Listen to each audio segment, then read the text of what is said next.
Boa noite, meus amigos. Boa noite a todos.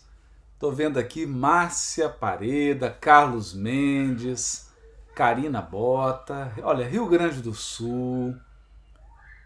Temos aqui Nordeste, Campos, São José dos Campos, São Paulo, Campos, Rio de Janeiro, Palmas. Tivemos em Palmas recentemente, no final de semana passado, fazendo o congresso na Federação Espírita do Tocantins.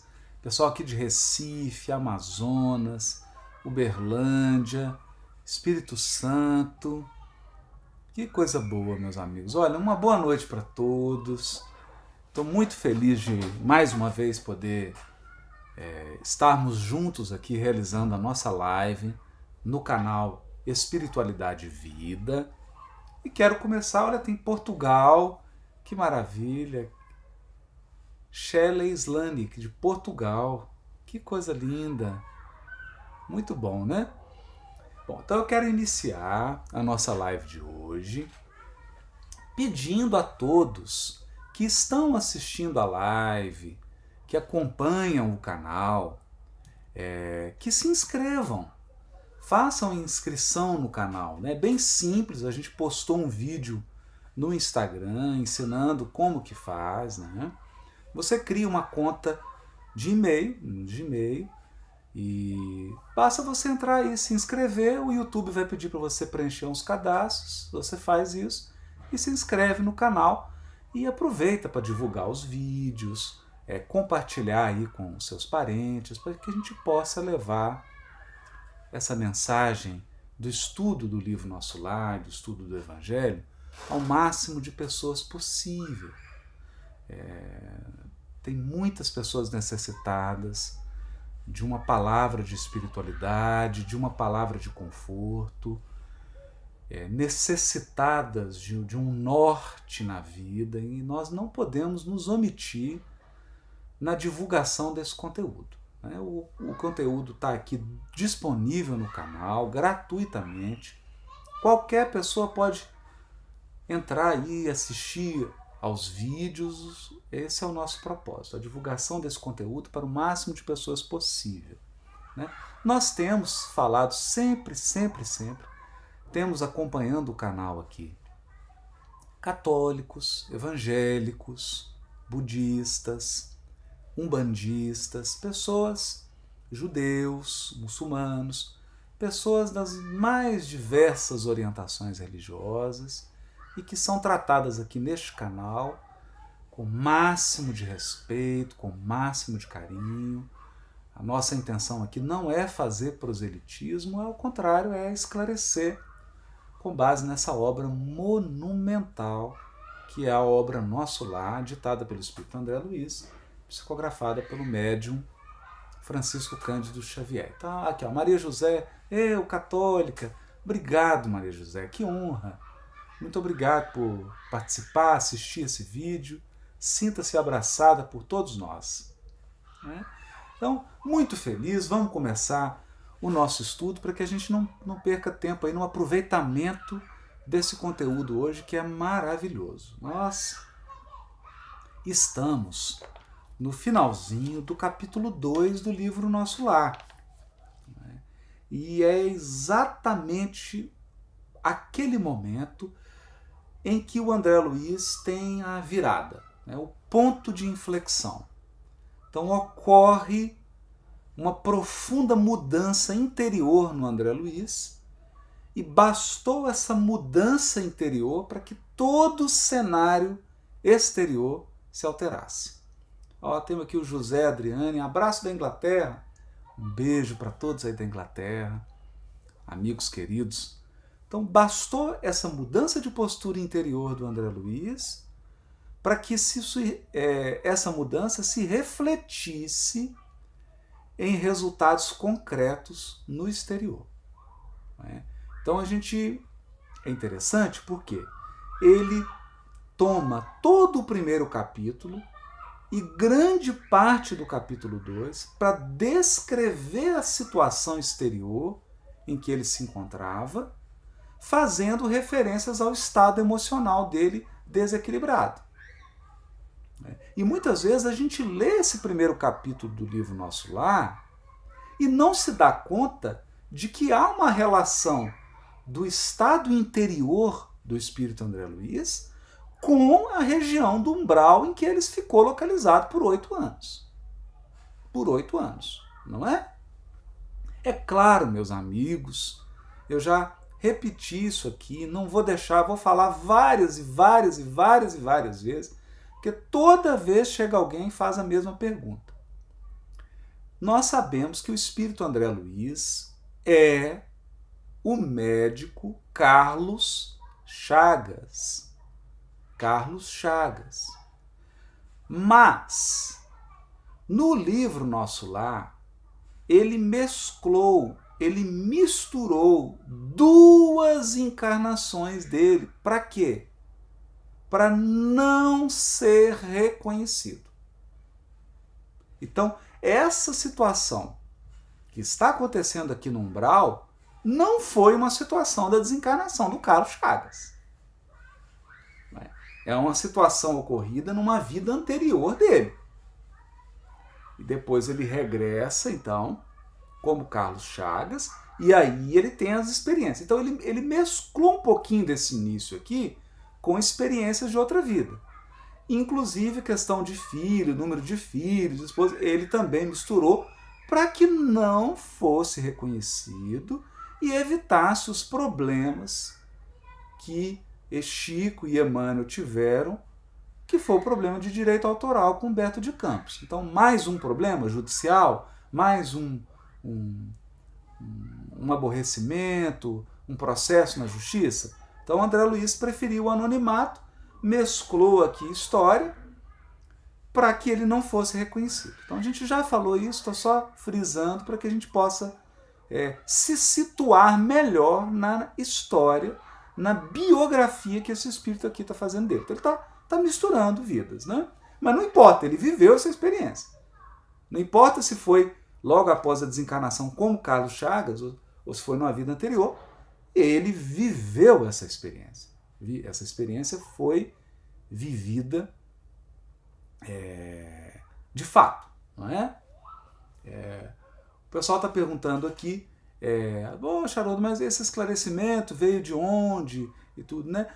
Pessoas muito ligadas ao Chico, muito íntimos do Chico, confidenciaram, já falaram isso, alguns até gravaram vídeos, né? Dizendo que o Chico contou isso para elas, confidenciou esse fato. Já bem mais tarde, né? Depois que a série toda de André Luiz já estava concluída, décadas havia se passado, e o Chico confirmou isso, né? Esse fato, tá bom? Bom, então vamos lá. Então nós estávamos falando que ele descreve um quadro apavorante, né? Um quadro assim horripilante do umbral, e faz uma relação desse quadro que ele estava vivendo com o estado emocional, o estado de total desequilíbrio interior, né? E aqui, nesse parágrafo agora, não é? Nesse trecho que nós vamos retomar aqui, né? Dessa penúltima página do capítulo 2, André Luiz, então, explica como se deu a virada. Então, como que mudou o quadro. E quando as energias me faltaram de todo, então isso é importante, ó, ele precisou chegar no total esgotamento psíquico, no total esgotamento de energia. Então, quando as energias me faltaram de todo, quando me senti absolutamente colado ao lodo da terra, sem forças para reerguer-me. Olha só. Então, olha o quadro. Faltou energia, caiu no chão, perdeu, não tinha nem força para se reerguer. Então, esse é o momento da virada. Esse é o momento da virada.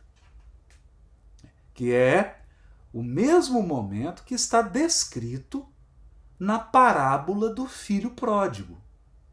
A parábola do filho pródigo possui também esse mesmo roteiro, esse mesmo padrão de movimento psíquico descrito por André Luiz. Quem se recorda da parábola do filho pródigo, diz lá que a situação dele foi só se agravando, ele foi gastando os bens, né? Foi se envolvendo cada vez mais numa situação difícil. Quando ele percebeu, estava comendo alimento dado aos porcos. E aí o texto diz assim, ele caiu em si. E falou, quantos trabalhadores de meu pai, trabalhadores, têm abundância de pão, e eu que sou aqui filho, estou comendo comida de porco. Então, desceu ao nível mais degradante das emoções, ao nível mais degradante dos pensamentos, desceu ao nível mais degradante do comportamento e da postura íntima. É isso que eu gostaria de ressaltar aqui. Eu estou sendo bem enfático, bem incisivo, né? Soraya está colocando aqui, né? Fundo do poço. Fundo do poço. Mas é um fundo do poço emocional, porque a criatura vai descendo a vibração, ela se encontra num degrau evolutivo, mas ela começa a alimentar emoções, ela começa a viver experiências, ela começa a ter um comportamento tão abaixo do degrau evolutivo em que ela se encontra, que ela se brutaliza. Então, ela assume uma rotina emocional, uma rotina psíquica de brutalidade, incompatível com o degrau em que ela já se encontra. E aí cai em si. E foi o que aconteceu. Ele perdeu toda a força, colou o rosto no chão, não tinha mais força para reerguer. E aí o que ele faz? Pedir ao Supremo Autor da natureza. Que lindo isso. Pediu.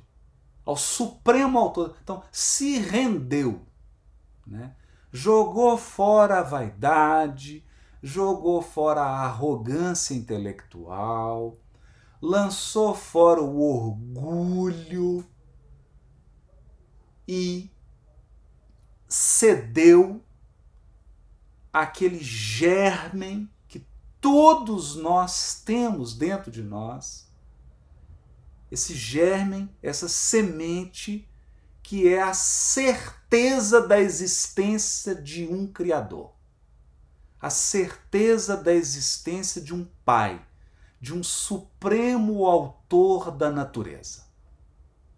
Todos os espíritos têm essa semente plantada lá no fundo, no fundo, no fundo da sua alma. Não é? E é o que está dito no Livro dos Espíritos. São os processos culturais, os processos sociais, os costumes que sufocam esse germen divino. Mas todo espírito possui essa semente divina, essa certeza de que ele é filho de Deus e de que há um autor supremo da natureza, um supremo autor da vida, o Senhor da vida. E ele então suplica, pede a esse supremo autor da natureza que estendesse as mãos paternais. Então, isso é bonito, né? Porque é exatamente o filho pródigo. Pela primeira vez, André Luiz se sentiu filho de Deus. Filho de Deus, gente. Eu gostaria de dar uma ênfase nisso aqui. Não é? Nós precisamos, ao longo da nossa experiência reencarnatória, chega o momento em que a gente tem que se sentir filho de Deus. Tem que se sentir filho. Filho. E é um sentimento, isso não é algo que se transmite com livro, com palestra, com discurso intelectual. Não tem como. E isso não se transfere, né? Não tem como a gente transferir esse sentimento para alguém. Isso é uma experiência que a pessoa tem que viver no mais profundo da sua alma. A experiência da filiação. A experiência de ser filho de Deus. De ser filho do Supremo Autor da natureza. E a experiência de ser amado de ser amado por Deus. Né? É o que a gente não cansa de dizer aqui. Quem está deprimido, quem está pensando em pôr fim à vida, quem está desanimado com as dores, com as expiações, com as provas, pensar nisso. Você é amado, profundamente amado, porque você é filho de Deus. Esse sentimento de paternidade divina, profundo, uma experiência única, não tem nem como traduzir em palavra. Não tem como traduzir isso em palavra. Porque é uma experiência, é tão do coração, é tão do sentimento que eu acho que não cabe em palavras. Não cabe. Não cabe em palavras.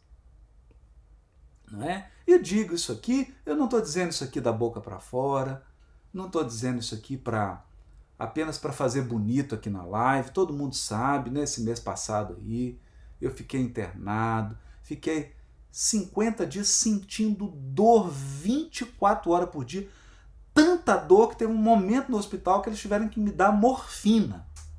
Né? Muita dor, muita dor. Né?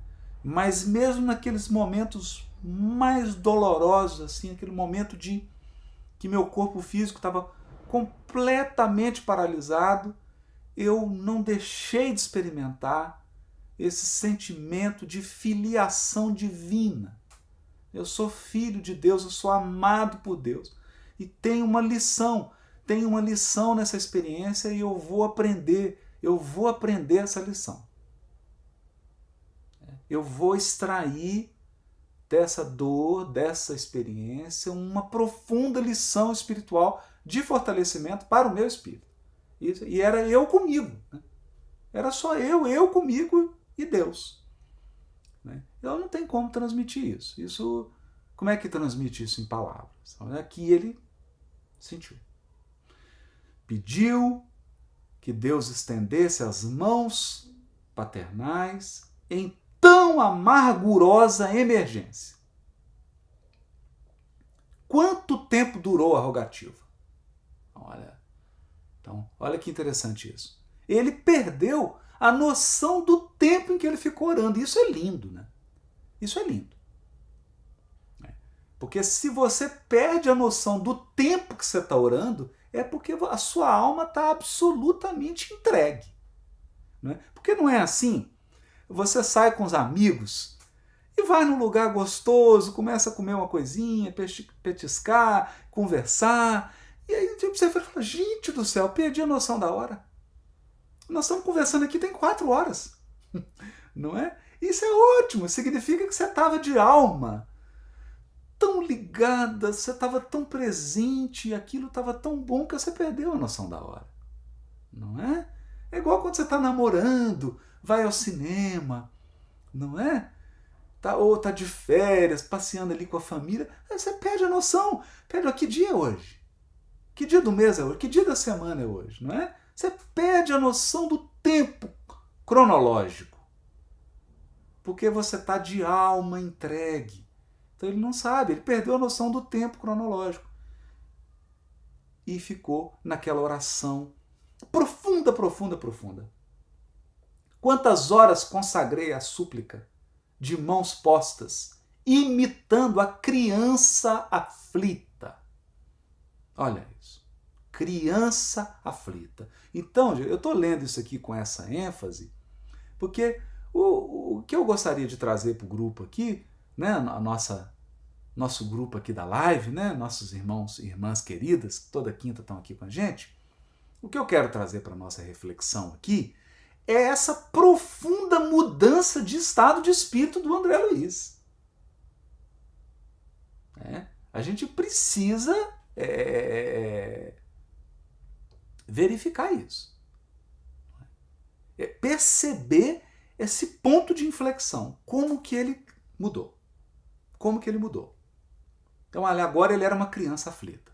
Né? E é bonito porque essa ideia da criança é de se abrir totalmente. Não é? É de se abrir, é de estar aberto, é da humildade, dessa candura, dessa pureza da criança, dessa inocência da criança que se abre para o novo, que se abre para aquilo que ele não conhece. Não é? Então, então vamos lá. Apenas sei que a chuva das lágrimas me lavou o rosto, que todos os meus sentimentos se concentraram na prece dolorosa. Olha isso aqui. Todos os meus sentimentos se concentraram na prece dolorosa. Isso é uma coisa que nós temos falado aqui, né? Não tem nem nesse canal, tem falado no outro canal, no projeto lá profissional, sobre o estado de presença, sobre o estado meditativo. Tenho comentado muito sobre isso e está aqui. Porque às vezes você faz uma oração, você está fazendo a prece, mas os seus sentimentos estão divididos. Então, parte do seu sentimento está na prece, mas parte do seu sentimento está no boleto que tem que pagar dia 1º, outra parte está naquele problema da família. Então a gente fica emocionalmente dividido. Então não é uma prece com todas as forças da alma. Aqui não. Aqui ele está dizendo que todos os sentimentos dele estavam concentrados na prece. Então ele estava em estado meditativo. Concentração total, presença total, consciência total do que ele estava fazendo. Ele estava inteiro naquela oração. Inteiro. Não é? Então aqui é uma meditação, é uma oração meditativa. É uma oração tão profunda, uma oração tão concentrada, que o ser inteiro se coloca na oração. Então ela é poderosíssima. Nós vamos ver isso aqui. Eu vou ler um trechinho aqui do mecanismo da mediunidade, daqui a pouquinho. Não é? Estaria então completamente esquecido? Ele ficou pensando, será que eu estou esquecido? Né? Não era igualmente filho de Deus? Olha isso. Não era igualmente filho de Deus? Então ele começou a cogitar. Ou eu não sou filho? Se há um supremo autor da natureza, então eu sou filho. Eu sou filho, eu não sou pedra. Eu não sou um pedaço de madeira. Eu sou filho. Não era igualmente filho de Deus? Embora não cogitasse de conhecer-lhe a atividade sublime, quando engolfado nas vaidades da experiência humana, quer dizer, ele nunca pensou, ele nunca se preocupou com as atividades de Deus, porque ele estava totalmente mergulhado nas atividades humanas. Mas agora ele estava pensando.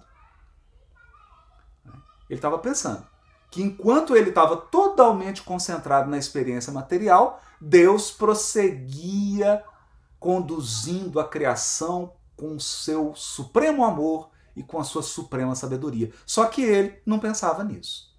Que ele nem cogitava dessa atividade de Deus. Não é? Nem cogitava dessa atividade de Deus. Então, importante isso. Por quê? Vaidade. Está lá. Vaidade da experiência humana. Está totalmente afogado na vaidade. Na vaidade. Né?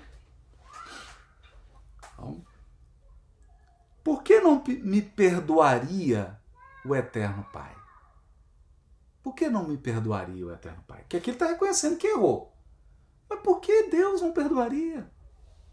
Por quê? Se todos nós temos a experiência de alguém que ama e que perdoa, por que Deus, que é o supremo amor, não perdoaria? Por quê? Não. Por que Deus não me perdoaria? Por que não me perdoaria o Eterno Pai quando providenciava ninho às aves inconscientes e protegia bondoso a flor tenra dos campos agrestes? Então, a providência divina dá todos os recursos para uma ave fazer ninho, pegar semente, reproduzir-se. A providência divina dá recursos para uma erva crescer.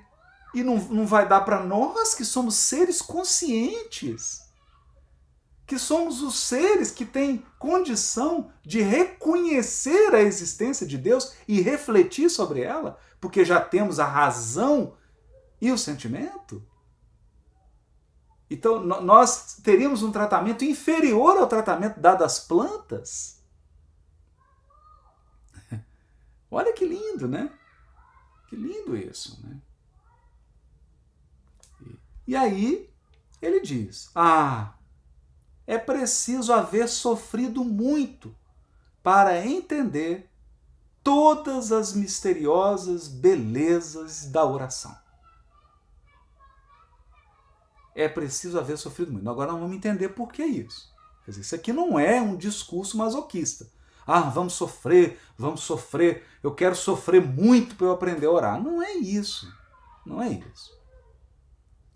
É que a dor, passar pela dificuldade, experimentar o sofrimento, lapida o nosso sentimento, a nossa sensibilidade. A nossa sensibilidade. Porque nós vamos colocando camadas na nossa consciência, a poeira vai se acumulando, o pó, né, o barro ali, a lama, vai se acumulando na nossa sensibilidade. Chega um determinado momento que a nossa sensibilidade está quase zero, está bruta. Então vem a dor e vai tirando essas camadas, vai tirando, até que você tenha a sensibilidade máxima para sentir a ação de Deus na sua criação. A ação de Deus na sua criação divina. É necessário haver conhecido o remorso, a humilhação, a extrema desventura, para tomar com eficácia o sublime elixir da esperança. Porque nessa hora, quando você chega lá no fundo do poço, a esperança tem um sabor intraduzível. A esperança tem um sabor extraordinário. Foi nesse instante. Aí agora, peraí, deixa eu parar aqui. Agora vai acontecer uma coisa fantástica aqui. Fantástico. Essa parte é emocionante. Muito lindo. Mas espera só um pouquinho que eu quero explicar com base no André Luiz. Quero explicar não, eu quero trazer uma explicação do próprio André Luiz, né? Ele mesmo explicando. Eu vou só ler. O André Luiz explicando que estado é esse que ele entrou. Em que a dor, a concentração total dos sentimentos, essa oração meditativa, essa total presença. O que acontece com o psiquismo? Então, no livro Mecanismos da Mediunidade, o André Luiz vai descrever a matéria mental, porque o ato de pensar é uma faculdade do espírito. O espírito pensa. Como que ele pensa? Não sei. É uma faculdade, é um dom do espírito. Ele pensa. Mas a partir do momento que ele pensa, ele coloca em movimento uma substância que é o pensamento. O pensamento, então, é uma matéria espiritual. E essa matéria é constituída também de átomos. Então, nesse capítulo do livro Mecanismo da Mediunidade, que é o capítulo 4, chamado Matéria Mental, que vale a pena ser lido, apesar da complexidade do texto, dos conceitos aqui de física, de química, mas vale a pena, porque ele faz uma analogia e aí a gente consegue entender mecanismos, a gente consegue entender a ciência da coisa, consegue entender em detalhes o que está acontecendo, e ele vai explicar o seguinte: essa matéria mental, o nosso pensamento, possui átomos, possui elétrons. Claro, não são átomos e elétrons da matéria, né, gente? Claro, isso é uma analogia. Mas respeita as mesmas leis da física quântica, as mesmas leis da física. Então ele diz assim: em posição vulgar, Acomodados às impressões comuns da criatura humana normal, os átomos mentais inteiros, regularmente excitados na esfera dos pensamentos, produzirão ondas muito longas ou de simples sustentação da individualidade, correspondendo à manutenção do calor. Não é? Então, um átomo, ele agita ali, na agitação normal dele, ele produz calor. Então, o átomo mental, na agitação ali, ele produz um calor. O que ele está dizendo? Se você não está concentrado, você está fazendo uma atividade sem concentração total, você está nesse estado vibratório aqui, que é o estado comum. É como se fosse um metabolismo basal. Você está ali no básico. Sua mente está vibrando no básico. Se forem os elétrons mentais nas órbitas dos átomos da mesma natureza a causa da agitação, em estados menos comuns da mente, quais sejam os de atenção, olha a atenção aí. Olha o que eu tenho falado aqui, sobre a atenção, a presença, concentração total. Nesses estados, a vibração é mais intensa, você começa a emitir ondas curtas mentais. O alcance é maior. Então, esses estados de atenção ou tensão pacífica por quê? Porque tem a tensão violenta, que você está agitado, está nervoso. Essa não é essa, é a tensão pacífica. Tensão pacífica é concentração. Você está ali prestando atenção. Você está fazendo um esforço para ficar concentrado. Então, isso gera uma onda muito mais curta. Mais curta do que a primeira, quando você está distraído. Não é? Em virtude de reflexão ou oração natural.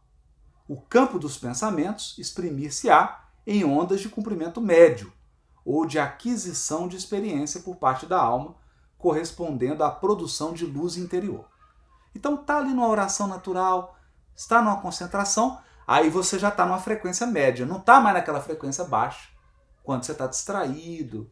Tá? É isso que ele está dizendo. Agora, olha o que vai acontecer.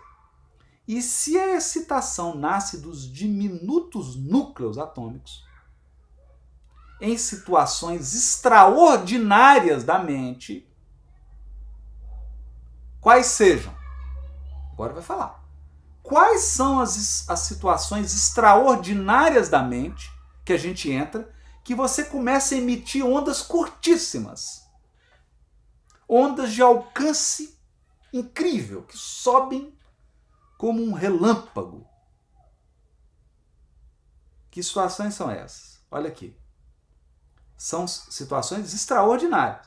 São emoções profundas, dores indizíveis, as laboriosas e aturadas concentrações de força mental. Olha isso. Laboriosas e aturadas concentrações de força mental. O que é isso aqui? É aquela meditação no altíssimo nível. Aqueles espíritos que a gente conhece, tem encarnados que atingem esse patamar, que a pessoa fica 8 horas concentrada, 8 horas ali na meditação. Isso produz uma onda mental assustadora, de curta, não é? É um esforço laborioso, trabalhoso, aturado, difícil, né? De concentração da mente. É um estado extraordinário da mente. Olha que interessante isso aqui. Ou as súplicas aflitivas. Então você está vivendo, que foi o caso aqui dele. Então você está vivendo a oração, você faz aquela oração, que é tanta súplica, é tão aflita, que aquilo, como brinco aqui em Minas, né? Aquilo vara o teto, vaza, rebenta com o teto, sobe. Não é? Sobe. Olha que lindo isso.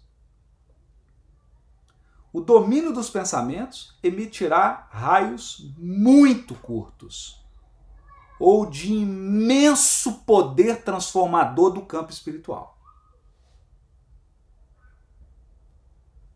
Teoricamente semelhante aos que se aproximam dos raios gamas. Olha que lindo isso. O que você começa então? Então, nessa emoção profunda, ou nessa meditação profunda, laboriosa, ou numa súplica aflitiva, nas dores profundas, você começa a emanar espiritualmente radiação gama. Não é? É uma coisa poderosíssima. E foi o que aconteceu. Foi o que aconteceu aqui com ele. Então isso está descrito aqui no Mecanismo da Mediunidade. O tema é muito complexo, eu estou só passando aqui ligeiro, né? Porque teria que entrar em detalhes aqui do átomo, de física, e não é o nosso objetivo aqui no momento, né? Não é o nosso objetivo aqui no momento. Mas eu sempre vou puxar alguma coisa do Mecanismo da Mediunidade e do Evolução em Dois Mundos, porque o livro Mecanismo da Mediunidade e o livro Evolução em Dois Mundos é um resumo da série André Luiz. Então, todos os conceitos que estão na série estão resumidos no Mecanismos da Mediunidade e no Evolução em Dois Mundos. Então, sempre que for necessário, eu vou ali e vou pegar um conceito, por mais complexo que seja, mas depois, alguém tiver alguma dúvida, façam perguntas, sugestões, indiquem também textos, né? Por favor, porque nós estamos estudando junto. Se alguém encontrar um texto aí da série André Luiz, gente, vamos concentrar. Senão eu começo a trazer... A gente divaga demais. Se alguém encontrar da série André Luiz algum texto aí que acrescente aqui ao nosso estudo, coloca aí pra gente, indica, vamos trocando essas experiências aí para que o nosso estudo fique mais interessante, né? Então, deu para entender o que aconteceu com o André Luiz? Ele entrou numa dor, numa súplica tão profunda que ele começou a emanar uma radiação poderosíssima, né? E aí o que vai acontecer? Vai acontecer isso aqui, ó. Foi nesse instante que as neblinas espessas se dissiparam. Olha isso, gente. Olha a luz que ele começou a emanar dele, que estava nele o tempo todo. Estava nele o tempo todo. Então as neblinas se dissiparam e alguém surgiu.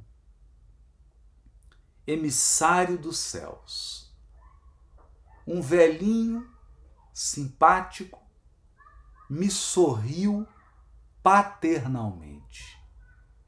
Inclinou-se, fixou nos meus os grandes olhos lúcidos e falou. Olha que bonito isso, hein? Olha que bonito isso, né? Velhinho simpático, sorriu, se inclinou, deu aquela olhada nos olhos do André Luiz, né? Aquela encarada nos olhos dele e disse assim: coragem, meu filho. O Senhor não te desampara. Gente, é emocionante isso aqui, né? É emocionante. Muito lindo, né? Nos olhos dele. Coragem, meu filho. Coragem. Deus, o Senhor, não te desampara. Gente, que coisa linda, né? Que coisa linda. Olha, tem pessoal acompanhando aí da Suíça. A Maria Oliveira dando estatística aqui, já tem 500 e tantas likes, mais de 1.000 pessoas vendo a live, né? Que coisa boa. Então, olha que coisa linda isso aqui. A gente chegou. Coragem, meu filho. Amargurado pranto banhava-me a alma toda. Emocionado, quis traduzir meu júbilo, comentar a consolação que me chegava, mas reunindo todas as forças que me restavam, olha isso, porque você vê que ele colocou tudo. Né? Nessa oração aqui, ele colocou tudo, colocou o que ele tinha e o que ele não tinha. Né? Pude apenas inquirir: quem sois, generoso emissário de Deus? Né? Quem é você? Né? Quem é você? Emissário de Deus. Quem é você? O inesperado benfeitor sorriu bondoso e respondeu: chama-me Clarencio. Sou apenas teu irmão. É o mais lindo, né? Porque ele falou assim, né? Quem que é você, emissário de Deus? Ele falou, eu sou o Clarencio, mas você me chama apenas de teu irmão. Não me chama de emissário de Deus, eu sou teu irmão. Gente, que coisa linda! É lindo porque ele se sentiu filho de Deus, André Luiz, pela primeira vez, cogitou da existência do supremo autor da natureza, sentiu-se filho de Deus, fez essa oração poderosa, né, que é a oração meditativa, você coloca todas as suas emoções, toda a sua concentração, e aí você emite uma luz deslumbrante. O Clarencio apareceu. Você não é filho? Eu sou teu irmão. Olha que lindo, gente. Você não é filho, André? Você não está se sentindo filho? Pois é, eu sou teu irmão. Eu também sou filho. Sou teu irmão. Todos somos, né? Todos somos irmãos, né? Todos aqui, todos nós somos filhos, né? Irmãos, filhos do mesmo pai. Chama-me Clarencio, sou apenas teu irmão. E percebendo o meu esgotamento, acrescentou, agora permanece calmo e silencioso. É preciso descansar para reaver as energias. Coisa linda, né? Que coisa linda. Né? Não diz para ele, agora fique em silêncio, descansa, porque você gastou tanta energia, meu filho. Agora você precisa recobrar as energias. Em seguida, chamou 2 companheiros que guardavam atitude de servos desvelados e ordenou: prestemos ao nosso amigo os socorros, né, de emergência. Então, olha que lindo, né? Então, chamou 2 enfermeiros, né? Estavam ali para fazer o atendimento de emergência, primeiros socorros. Atendimento de emergência. Ali. E pediu para ele, fique em silêncio, descansa, porque você precisa recuperar suas energias. Alvo lençol foi estendido, ali mesmo, à guisa de maca improvisada, usaram o lençol como uma maca, aprestando-se ambos os cooperadores a transporem-me generosamente. Então ele foi, pegaram ele, colocaram ali no lençol que serviria de maca. Né?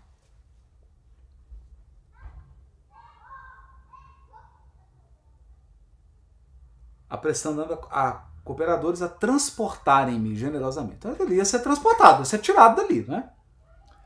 Quando me alçavam, cuidadosos, Clarencio meditou um instante e esclareceu, como quem recorda inadiável obrigação. Meditou, deve ter. Clarencio pensou, tem um compromisso, né? Lembrou de um compromisso, falou assim: vamos sem demora. Preciso atingir nosso lar com a presteza possível. Que coisa linda, né, gente? Que coisa maravilhosa. Que coisa maravilhosa. Então, foi socorrido. Foi socorrido.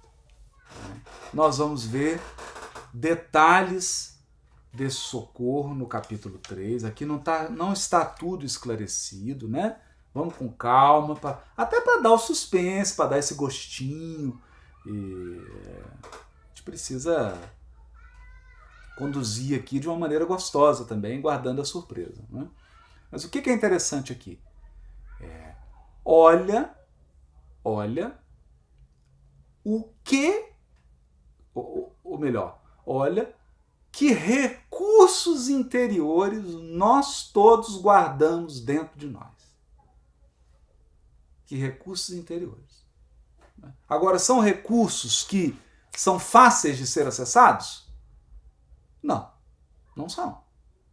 Né? Então não é com a concentraçãozinha de 1 minuto que você vai atingir um estado desse aqui. Não é fazendo uma prece da boca para fora 1 minuto e meio que você vai alcançar um estado desse.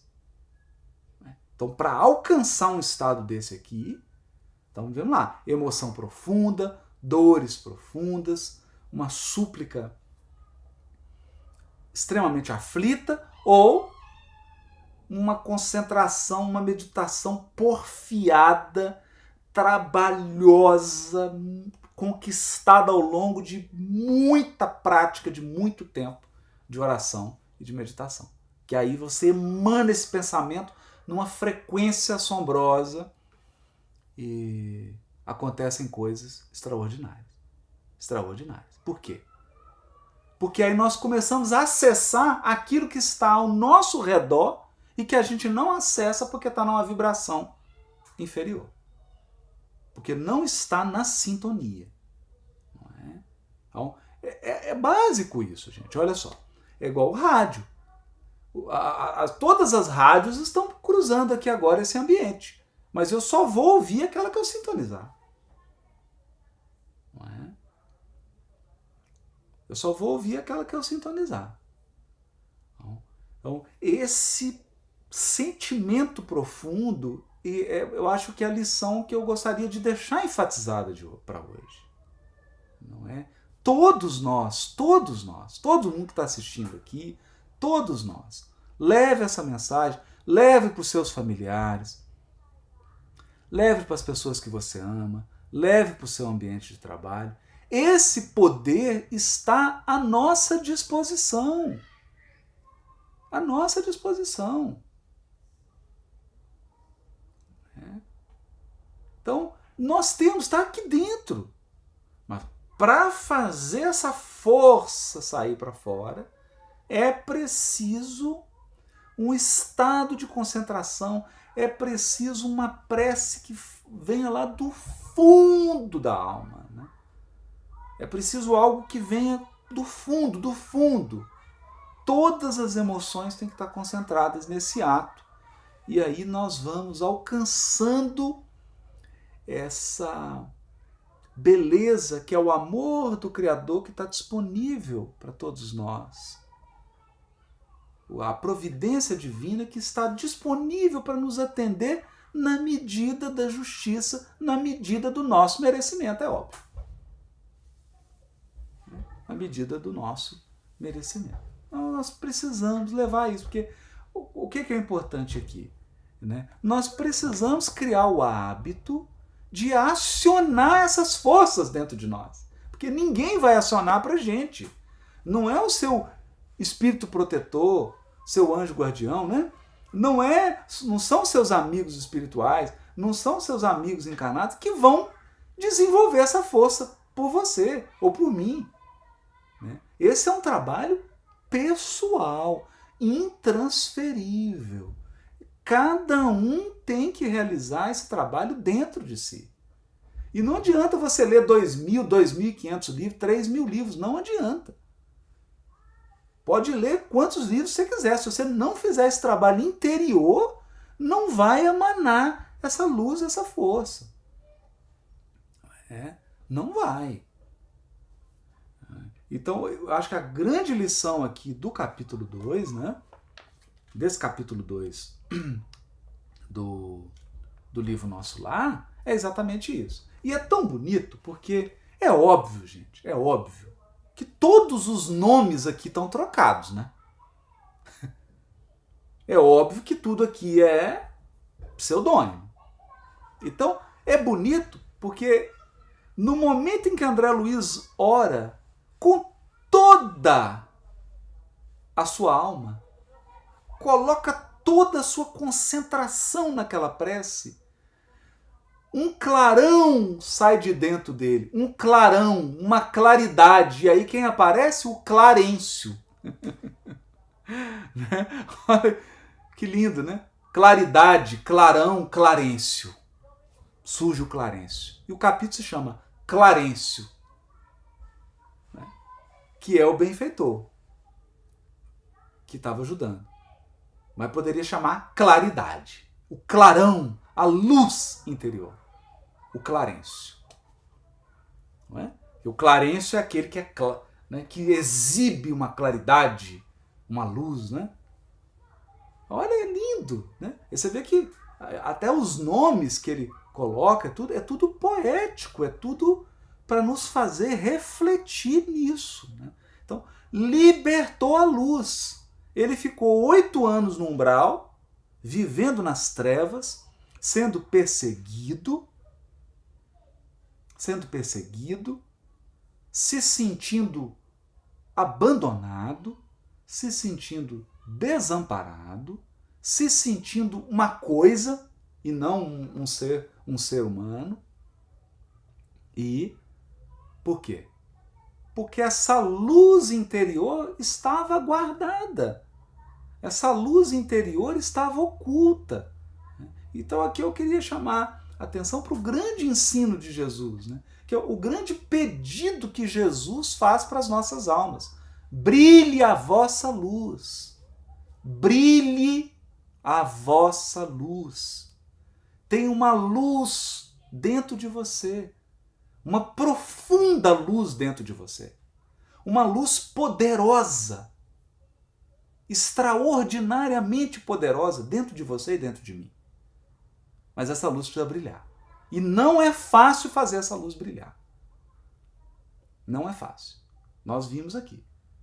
O André Luiz falou. Para atingir essa frequência mental, emoções profundas, dores intensas, súplicas afetivas ou o trabalho porfiado daqueles que meditam, oram, concentram por anos e anos e anos a fio e adquirem um condicionamento espiritual que emitem a luz. É isso. É isso. Isso é uma prática. Isso é uma prática. A Gésner Albuquerque está dizendo que é uma usina atômica. Exatamente. É uma usina atômica mental. Né? Os átomos mentais aí produzindo esses raios gamas e outros raios ultravioletas e radiações que a gente não tem nem nome. Né?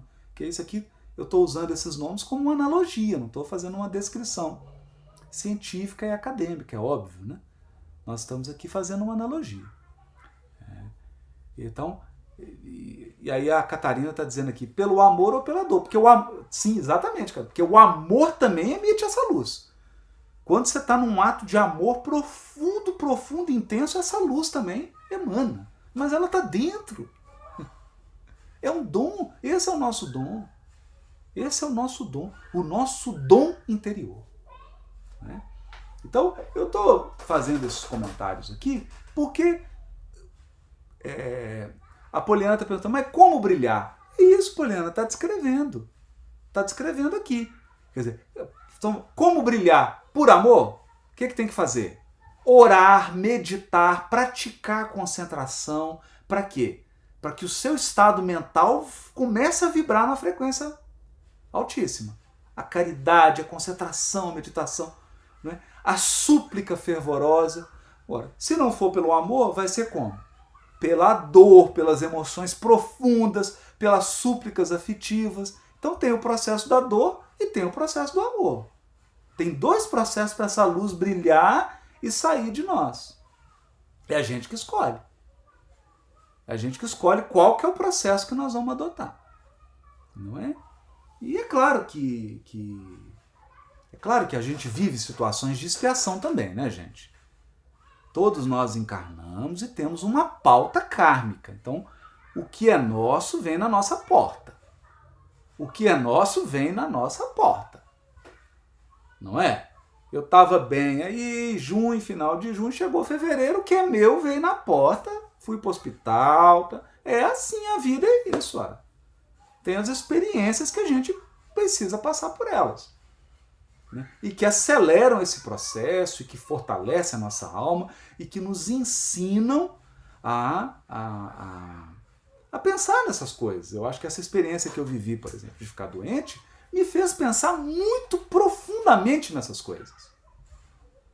Porque senão nós vamos ficar lendo o livro Nosso Lar aqui, só anotando curiosidade. Ah, umbral é assim, umbral tem bicho, tem espírito em forma de animal, fica correndo, a barba cresceu, mas será que nós vamos ficar nisso? só descrevendo o ambiente externo. Ah, o Clarencio anda com cajado, é um velhinho, tem uma barba. Né? Nós vamos ficar presos só ao elemento externo, como se isso aqui fosse uma novelinha, sem pretensões. Não, né? Não. A obra, essa obra aqui, ela tem um propósito educativo. Né? Ela tem um plano. Ela quer nos educar para a espiritualidade interior. Viu, gente?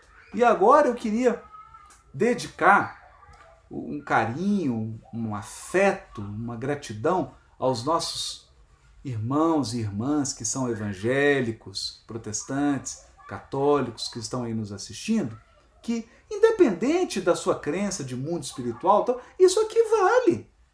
Isso aqui vale. Porque nós estamos falando do brilho à vossa luz, do ensino de Jesus. Nós estamos falando dessa luz interior que é libertada com a oração, a meditação. Essa luz que todos nós somos filhos de Deus, podemos usar. E que vai abrir as portas da providência divina para que a gente possa sintonizar com os recursos que Deus nos destina. É por isso que a gente não está aqui simplesmente fazendo um estudo de mundo espiritual. Ah, como é que é lá depois que morrer? Ah, tem planta? Tem. Tem chão? Tem. Não é isso. Não é só isso. É claro que a gente tem que aprender essas coisas, porque uma hora nós vamos chegar no mundo espiritual. Uma hora nós vamos desencarnar. E não podemos ficar lá tomando susto. Ah, meu Deus, estou assustado, não sabia que o mundo espiritual era assim. Agora não tem susto. Se você está assistindo a live aqui, você não vai mais ter susto. Não é? Se você está acompanhando aqui, você desencarnar, você não vai tomar susto, porque agora você sabe como é que é. Você já sabe como é que é. E eu espero que a primeira coisa que você faça quando chegar lá é entrar numa oração profunda e intensa para você fazer luz logo e receber o auxílio espiritual. Receber a providência divina, né? Esse carinho da providência divina. Então é para isso que nós estamos fazendo. Nosso objetivo do nosso estudo aqui é esse. É esse. Né? E à medida que nós vamos entrando em sintonia com a misericórdia divina, com a sabedoria de Deus, com o amor de Deus, o que acontece? A gente começa a aprender a perdoar, começa a ter força para perdoar. A gente começa a ter força para esquecer as ofensas. A gente começa a ter força para vencer os desafios da nossa vida.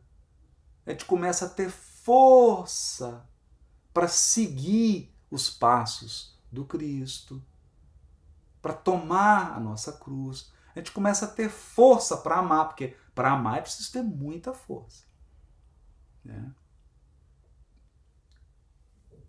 É preciso ter muita força. O amor exige muita força interior de todos nós.